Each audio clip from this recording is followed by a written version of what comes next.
hay que visualizar que es una disputa porque los otros sectores también reaccionan. Exactamente. Entonces, por ejemplo, en esto de la desmonumentalización, es un intento de desmonumentalizar, pero después de eso, por ejemplo, en Ecuador, parece que fue en 2022, grupos hispanistas fueron, hicieron un homenaje, una reparación. Entonces, no es que queda... Eso suceda. O sea, por eso digo, es una disputa y no es algo que se cierra con la movilización, sino que ya queda situado ahí. Exacto. Entonces, es súper interesante eso, porque son batallas del presente. Exacto. Son batallas del presente. Desde ahí es como todos los años los hispanistas van ahí en la fecha en octubre, el 12 de octubre van y hacen su cosa, su reverencia, sí. Leen, van trajeados.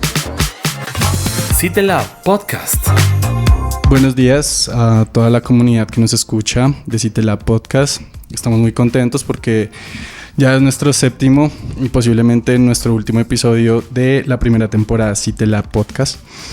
Y el día de hoy, lastimosamente, no nos acompaña Diana, que es parte fundamental de este proyecto, pero sí nos acompaña un invitado muy especial el día de hoy para construir este espacio de diálogo, de debate.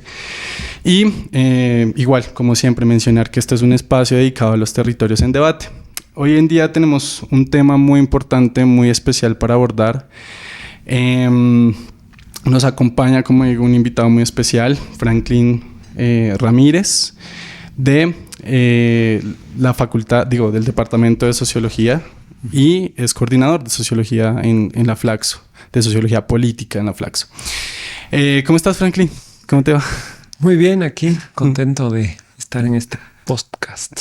Súper.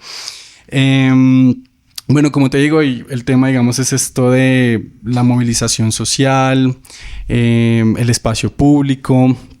Hace no más de 3 años o 4 años terminaba un ciclo de protesta en América Latina.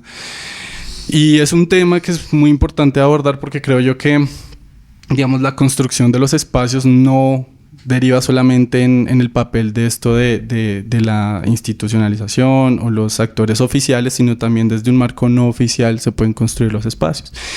Y para empezar, digamos, este tema, me gustaría hacerte una pregunta y es: ¿cómo entiendes cómo entiendes tú, digamos, esta relación entre movilización social y el espacio público? ¿Por qué es importante el espacio público dentro de la movilización social? Bueno, es una relación como fundamental y que se observa mucho en la sociología, en la antropología, ¿no? En la historia de lo público, de los espacios públicos. Hay un primer sentido que sería el evidente, ¿no? De cómo las calles, las plazas, las avenidas, las intersecciones de una ciudad o de una espacialidad urbana y más allá operan como escenarios de las prácticas de los actores mientras se ocupan el espacio para manifestar sus reivindicaciones políticas. Esa sería una dimensión bastante evidente. Pero hay otra que es como que el espacio no es público, sino hasta el momento en que los actores se apropian de aquel, le dan significados, lo ocupan con sus prácticas, ¿no? Como el lugar como un espacio practicado, como un espacio habitado. Y la movilización, la protesta, la manifestación, es por excelencia eso, ¿no? Un conjunto de prácticas colectivas que al habitar un espacio le dan una significación, le dan dejan que sea un lugar frío y toma esta forma de espacio que además es público, ¿no? La protesta tiene esta característica de que los actores se expresan de modo colectivo, visible y público. Entonces, cuando estudiamos la protesta no debemos dar por hecho que el espacio público es eso que está allá afuera, esas calles frías, las avenidas, sino que solo en la medida en que son ocupadas, significadas y son conectadas por prácticas de los actores en su expresión colectiva, toman esa forma de espacio público que a mí me parece que que esa es como una mirada más productiva para entender la relación entre espacio y protestas. Y en el ciclo último, 2019, yo diría que terminó en enero de 2024 con la masacre en Perú, después del estallido por la crisis política del presidente peruano. Me parece que hubo mucha ocupación de nuevos lugares que no eran parte de los circuitos habituales de la protesta. Y ahí queda con más claridad esta idea, ¿no?, de la emergencia del espacio público como producto de la lucha social. Y eso que tú dices es muy importante porque, de hecho, siempre que se piensa en clave de movilización o en clave de protesta, hay una noción del espacio público, pero de la plaza pública, de los centros, de, digamos, dónde se ubican estos espacios importantes en términos administrativos, políticos, económicos. Pero ahora, digamos que es curioso lo que dices porque, por ejemplo, en Cali, en el estallido social del 2021, los espacios que digamos que se ocuparon no eran necesariamente estas plazas públicas ni estos centros administrativos, políticos o económicos, sino muchas veces espacios del mismo barrio, de los mismos, digamos, lugares de ocupación cotidiana de la comunidad. Entonces, digamos que creo que ese cambio en el paradigma es muy importante para entender esa relación entre movilización y espacio público.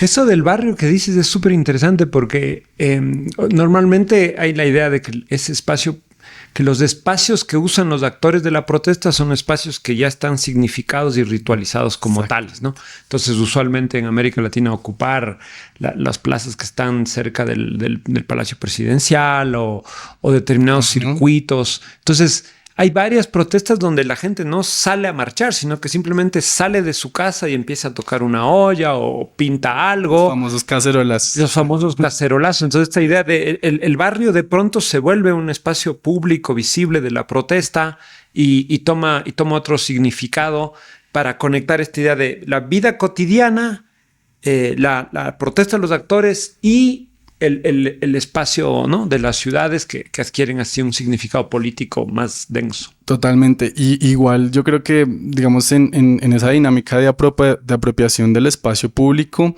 las personas también terminan generando vínculos mucho más fuertes con su propio espacio, ¿no? Como que ya no se piensa en el sentido de, hey, todos a la plaza, sino desde acá, desde nuestro punto de nuestro punto espacial que nos permite crear comunidad, ejercemos la protesta, ejercemos la movilización. Y si bien es algo muy importante, yo quería hacerte una pregunta y es en relación a esto de los procesos de desmonumentalización, ¿sí? Vuelvo al caso Cali. Digamos, para el estallido social en Cali fue algo como muy importante que la comunidad indígena Misak tirar al piso la escultura de Belalcázar.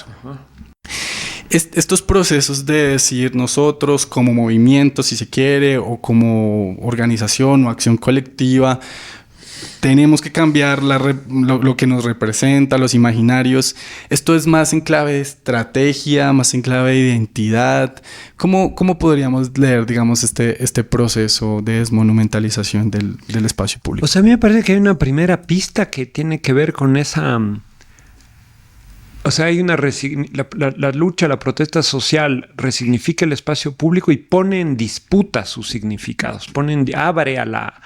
es parte de la lucha tratar de otorgar sentidos específicos nuevos a los lugares en que la protesta toma.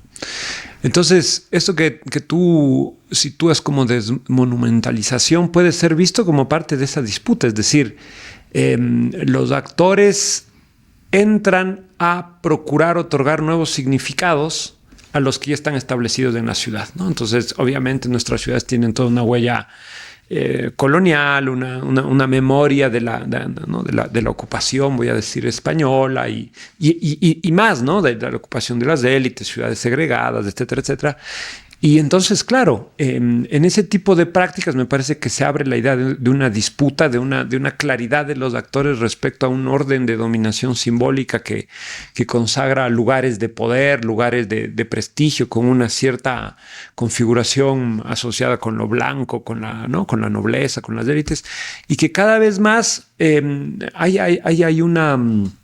hay una idea de golpear eso, ¿no? Me parece que hay una dimensión a la vez estratégica e identitaria, ¿no? Me parece que estratégica en el sentido de que abrir esa disputa, ocupar esos espacios, da cierta visibilidad, llama la atención a la opinión pública sobre, están tirando tal estatua, le están tirando, aquí hubo una pintada al busto de la reina Isabel, ¿no? Entonces ahí hay claramente una estrategia de visibilización, pero también es parte no es cualquier monumento el que es atacado, ¿no? Los actores saben a dónde ir, a dónde dirigirse, y eso tiene que ver con formas de nombrarse a sí mismos, de nombrar como al otro, a este diferente con el cual hay esta disputa, y ahí hay una apelación a su identidad, una configuración de nosotros que hace ruido, ¿no? Que hace ruido, que estos procesos de golpear la monumentalidad son vistos por la opinión pública dominante como transgresiones, pero más allá incluso de transgresiones, como actos vandálicos que sitúan a quienes protestan básicamente en el espacio de lo punible, ¿no? Como básicamente eso no es hacer política, es terrorismo, etcétera, etcétera. Entonces hay esta cosa de disputa con esa doble dimensión estratégica, identitaria, y un ejercicio de esto, ¿no? De siempre de resignificación. Lo que vimos en Chile en 2019 con la Plaza Italia, que no era un centro usualmente ocupado para la protesta, pero que finalmente fue el epicentro de la movilización, al punto que durante unas semanas quienes protestaban lograron que en Google se denomine Plaza Dignidad.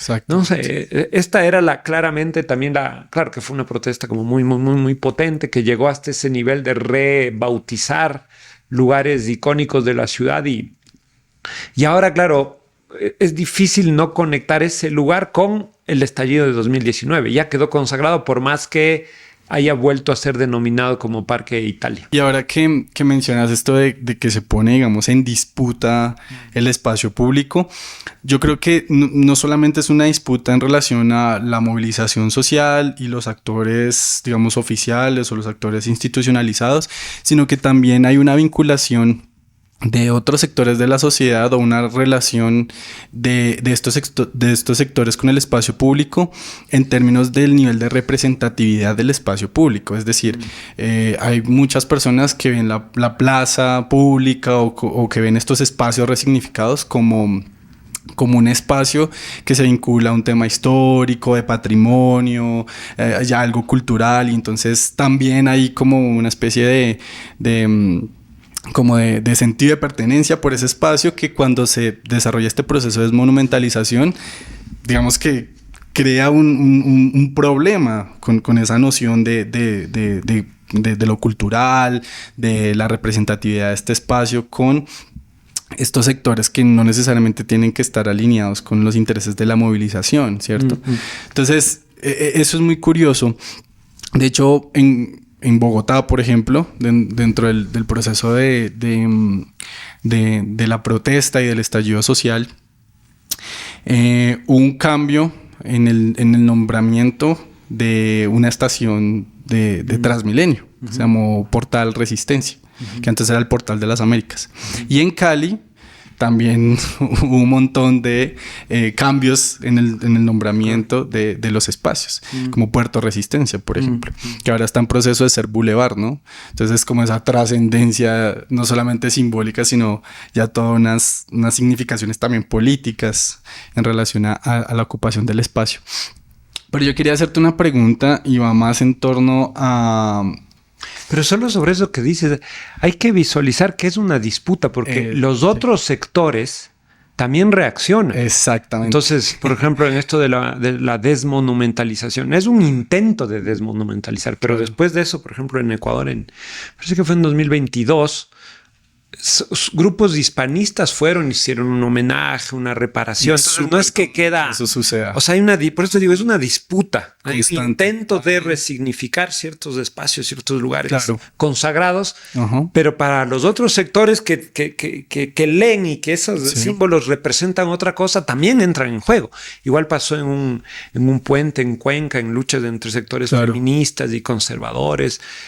O sea, y no es algo que se cierra con la movilización, sino que ya queda situado ahí. Exacto. Entonces es súper interesante eso, porque son batallas del presente. Exacto. Son batallas del presente. Desde ahí es como todos los años los hispanistas van ahí en la fecha en octubre, el 12 de octubre van y hacen su cosa, su reverencia, leen, van trajeados.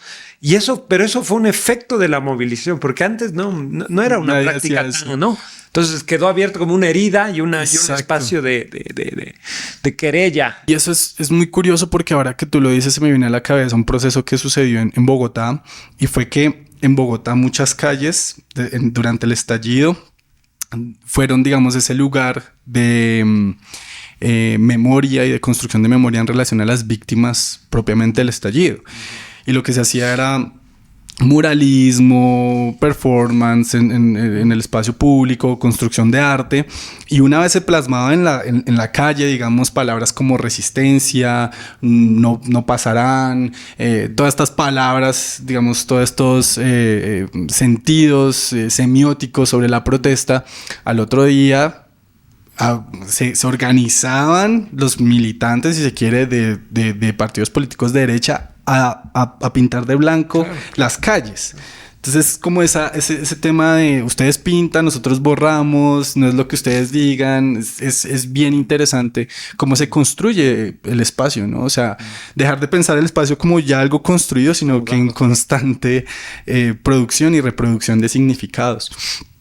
Y a eso voy con la pregunta que te quería hacer, y es: ¿crees que las protestas o los procesos de movilización están redefiniendo el concepto de ciudad tal como lo entendemos? Creo que es un debate muy amplio, pero ¿es la ciudad solamente la planificación, este tema del ordenamiento territorial? ¿O crees que la acción colectiva, este tipo de formas de movilización también lo construyen? Es decir, a mí me parece que como estos entornos urbanos, estos espacios que damos por llamar ciudades, ya están recogiendo de algún modo como legados de lucha, de movilización. Ya hay como lugares, espacios que están asociados a la presencia de determinados actores y sus reivindicaciones, a jornadas de lucha, no sé qué sé yo, el 1 de mayo, Día de los Trabajadores, tiene unos lugares, unos circuitos. Las ciudades saben reconocer y digamos, de algún modo tienen tatuadas en su configuración las historias previas de movilización, ¿no? Entonces hay algo en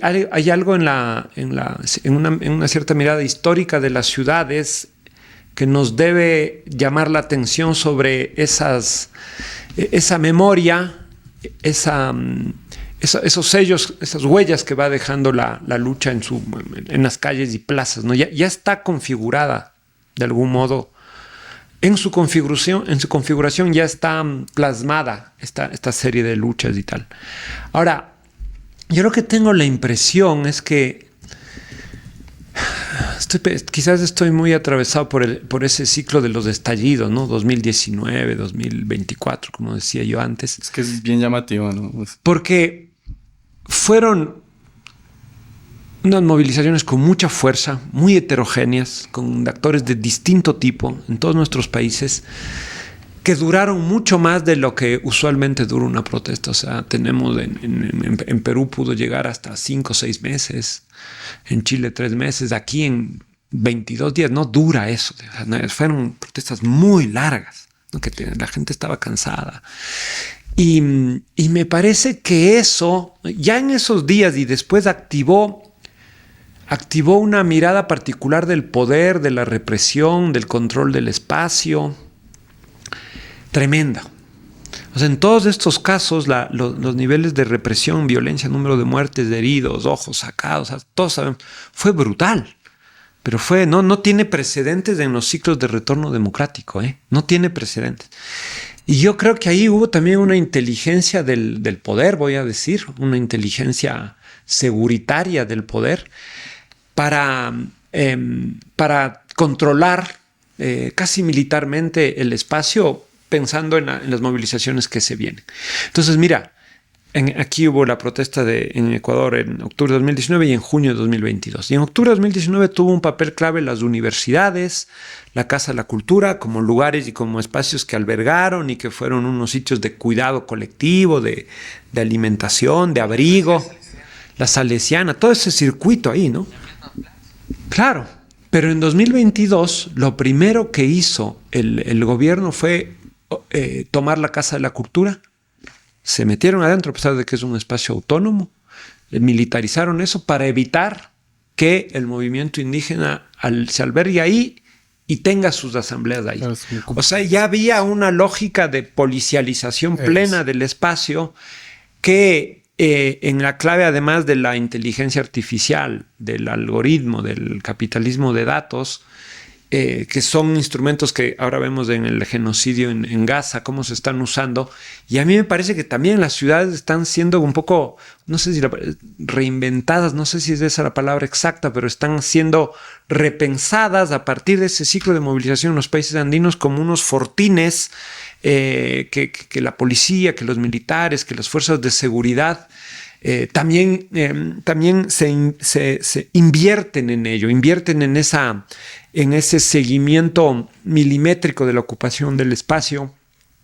Y ahí hay algo que es como claramente más trágico, voy a decir, más escandaloso, pero que refleja cómo las ciudades también son unos lugares como de guerra, de guerra. O sea, hay las cosas que se han leído en Santiago o en los alrededores en el sur del Perú, en las últimas protestas, hubo un nivel de monitoreo muy calculado de las fuerzas del orden con uso de las viejas herramientas de represión, pero también como nuevas, y había mucha esta idea de controlar el espacio como una forma de detener el flujo de las poblaciones indignadas que salen a las calles. Entonces me parece que ahí hay algo que nosotros vemos como desde la movilización, pero la movilización no se entiende sin la violencia, sin la represión, sin lo que hacen las fuerzas de seguridad. Y tengo la impresión que ahí estamos ya en otro nivel, ¿no? Como que la sofisticación de los dispositivos de aseguramiento, de represión y para anticipar acciones es sumamente grande. Estamos ahí y eso tiene que ver con un control del espacio, los datos, la inteligencia artificial al servicio del poder, ¿no? Totalmente. Bueno, vamos a ir a una corta pausa porque el tema está supremamente importante y ya volvemos porque tenemos varias preguntas sobre qué pasa con el daño a bien público, la deslegitimación de la protesta. Bueno, ya volvemos en un segundo. Chequea este y otros contenidos de nuestro canal de YouTube en la sección Podcast. Y ahora también los contenidos de Flaxo Radio en Spotify. flaxoradio.es. ¿Te gustó este episodio? No te pierdas lo que viene. Suscríbete a nuestro podcast en Spotify y YouTube. Búscanos como Flaxo Radio CITELAB. Puedes seguirnos en Instagram como @CITELAB para estar al tanto de los nuevos episodios, contenido exclusivo y mucho más. CITELAB, construyendo capacidades para la innovación pública. CITELAB Podcast. Volvemos después de esta pausa. Recordarle a nuestra comunidad de CITELAB Podcast que puede seguirnos en nuestras diferentes redes sociales como @CITELAB en Instagram y @CITELAB en LinkedIn. No siendo más, continuemos con esta interesantísima exposición y debate sobre la movilización y el espacio público. Antes de ir a la pausa, Franklin mencionaba algo muy importante y es cómo se han configurado ahora los dispositivos de control para prevenir o para mitigar estos procesos de movilización desde un sentido de represión, de control y demás, ¿no? Haciendo uso de herramientas obviamente como súper tradicionales del Estado, pero también vinculando estas nuevas estrategias o herramientas para generar estos procesos de disolución de la protesta. Esa es una posición que hay, ¿cierto? Sobre, claro, es necesaria la protesta, la movilización, configura la ciudad, hay un margen represivo que de una u otra forma, digamos, condiciona la protesta, pero muchos dirán que esto es válido o que esto puede ser necesario porque a veces la protesta desborda, digamos, los límites propios de una protesta, llamarían legítima, ¿no? La protesta legítima se puede situar en una protesta que no afecta al orden público necesariamente. La protesta legítima puede ser aquella que se ocupa en las plazas públicas tradicionalmente, tiene un sentido de 1, 2, 3 días y después se acaba. Y cuando, digamos, desborda estos límites de legitimidad de la protesta, se le llama terrorismo, se le llama, digamos, también desborda los sentidos propios o los significados que son hegemónicos en el espacio público. Esto se le llama, digamos, terrorismo, como otras formas de movilización social que no son, digamos, legítimas. ¿Qué pasa entonces con el daño a bien público? Deslegitima la protesta, se sabe que se puede traducir en un costo para el Estado porque, digamos, estas afectaciones tienen que costearlas el Estado y bueno, digamos que hay se piensa mucho en clave de eso, ¿no? Como hay daño al bien público, somos nosotros los que pagamos, deslegitima la protesta. ¿Qué pasa con el daño al bien público? ¿Es esto algo propio de la movilización? Hay actores ahí metidos que quieren deslegitimar la protesta. Hay que situarlo en primer término como parte de las estrategias de deslegitimación de la movilización. Obviamente, salvo en casos en los que uno ve, en los que se puede identificar que directamente una movilización, una protesta tiene el sentido, ¿no?, que su objetivo es agredir el espacio público, que ahí estamos en otra cosa. Pero normalmente la movilización, la protesta supone una suma de repertorios, ¿no? de marcha, caminata, consignas, juntadas, asamblea, consignas, discursos. Y usualmente si es que se respeta el derecho a la protesta, el derecho a la resistencia, los actores son muy conscientes en general, tienen muy interiorizado que los desbordes de violencia básicamente no solo ponen en riesgo, como no voy a decir la vida de la gente, pero sí su integridad, digamos así, pero también que van en contra de sus objetivos políticos. O sea, la gente sabe que desde el poder, desde la policía, desde los medios, hay este recurso fácil a deslegitimar la protesta, aludiendo a esta idea de que hay un daño en el espacio público. Entonces la gente cuida, sabe que tiene que... No, su objetivo es de largo, rebasa usualmente el hecho de que se cayó, no sé, algo de la ciudad, ¿no? Uh-huh. Esto va más allá. Entonces la gente hay muchas movilizaciones donde algunos de los manifestantes tienen como función evitar los desmanes, evitar la violencia y tal. Entonces, primero hay que ver que hay una reflexividad interna en la movilización que cuida eso, ¿ya?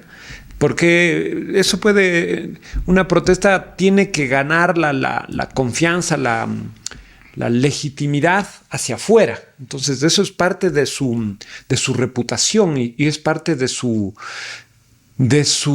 valores políticos que busca alcanzar. Entonces, pero rápidamente esto se vuelve casi una muletilla del poder. Cualquier cosa, medio una pintada, un graffiti, cualquier cosa ya es situado en la lógica del daño, de la vandalización y hasta del terrorismo. Entonces, yo lo leería más como eso. Diría que hay mucha reflexividad en la gente que protesta, en la gente que se moviliza, que esa reflexividad supone cuidar la marcha, cuidar a la gente y que saben que ciertos niveles de agresión van a ser penalizados el doble que cualquier otra ocupación que puede ser como la de unos hinchas de fútbol o la de, no sé, cualquier cosa que es parte de la gran industria cultural del capital y que deja mucho mayores daños.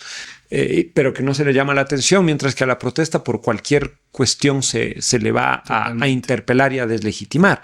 Entonces me parece que ahí hay también, ¿no? Después hay una dimensión que tiene que ver con esto de a ciertos niveles represivos que yo creo que ahora son cada vez más rápidos o sea, la policía, las fuerzas del orden cada vez toleran menos la movilización, quieren suspenderla rápidamente, hay como ahí esta idea, y entonces ahí entramos a otra cosa que ya no es simplemente como la violencia por la violencia o la agresión del espacio público, sino a estrategias defensivas que suponen ciertos niveles de confrontación y de beligerancia. Me parece que esto hay que entenderlo. En el caso de las últimas movilizaciones en Ecuador se habló mucho y se censuró, se diabolizó, voy a decir, incluso desde determinados discursos a la Guardia Indígena, que son sistemas de defensa que históricamente han acompañado a las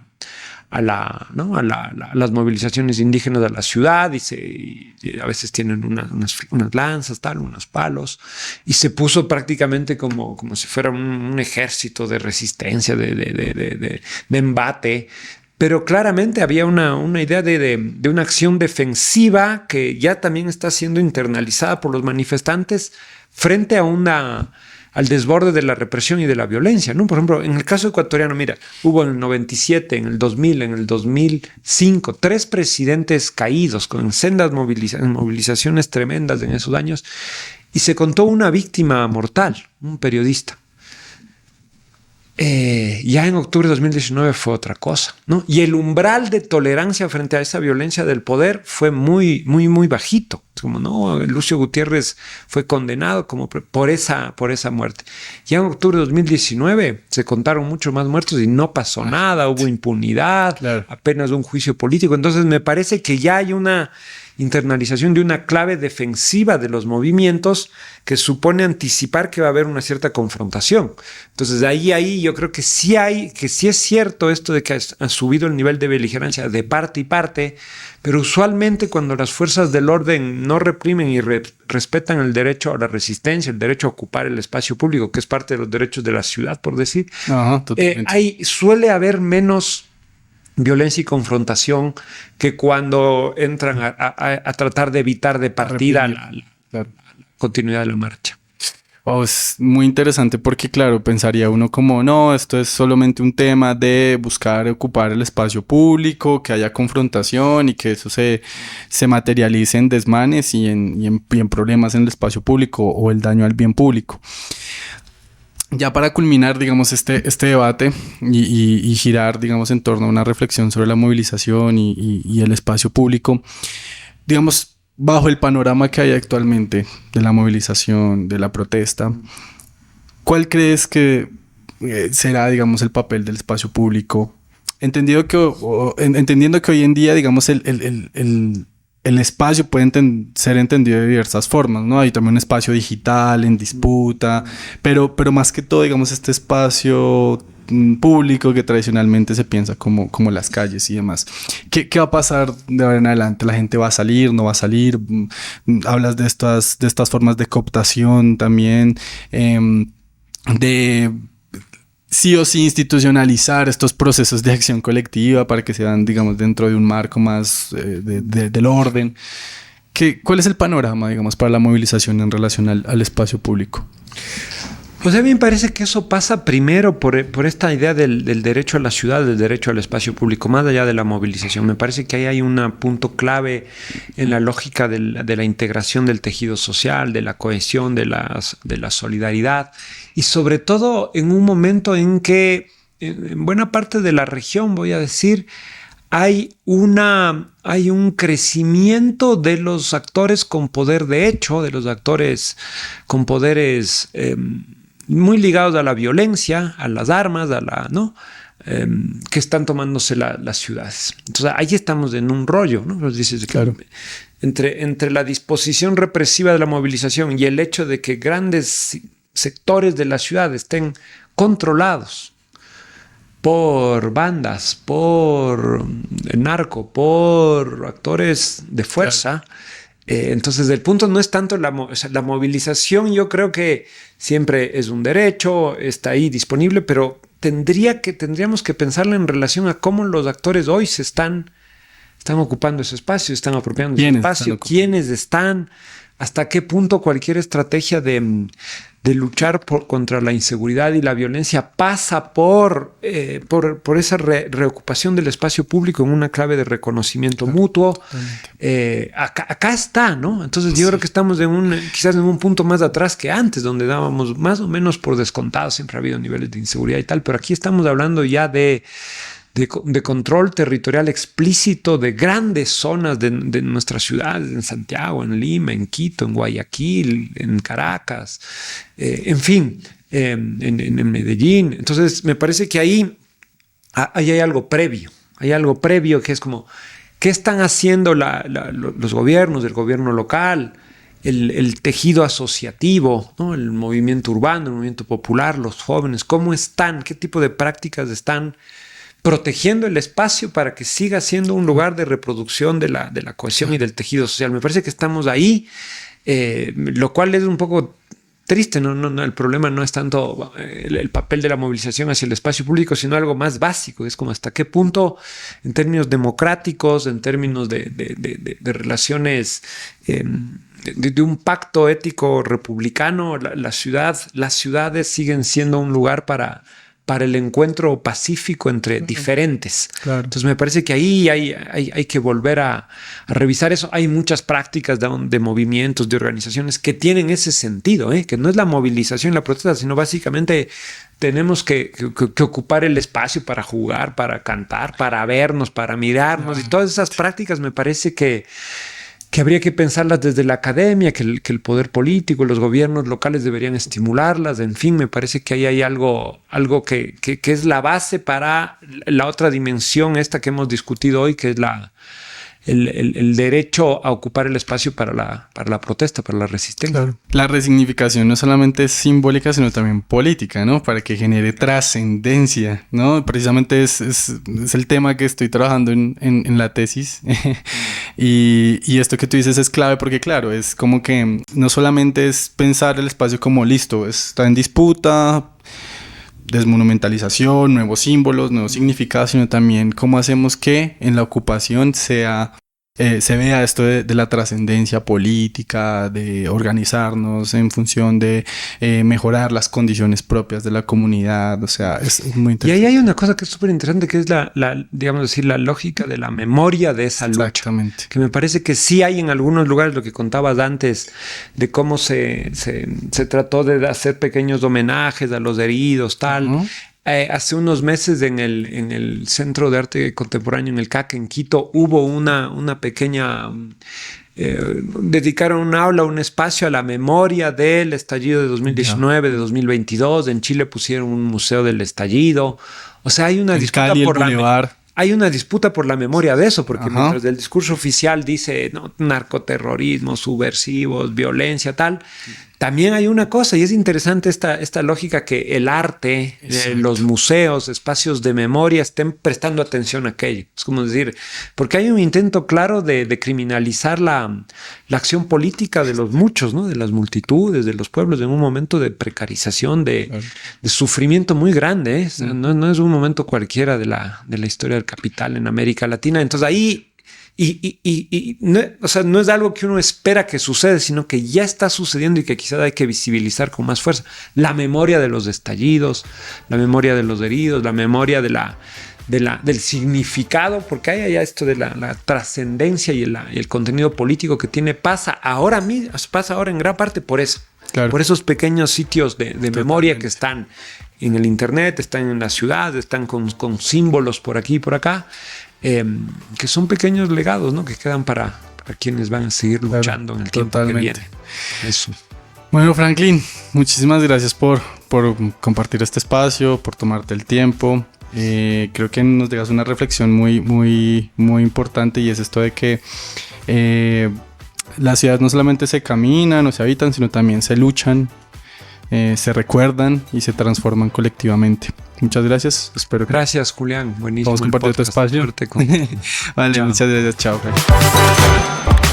¿Te gustó este episodio? No te pierdas lo que viene. Suscríbete a nuestro podcast en Spotify y YouTube. Búscanos como Flaxo Radio CITELab. Puedes seguirnos en Instagram como @CITELab para estar al tanto de los nuevos episodios, contenido exclusivo y mucho más. CITELab, construyendo capacidades para la innovación pública.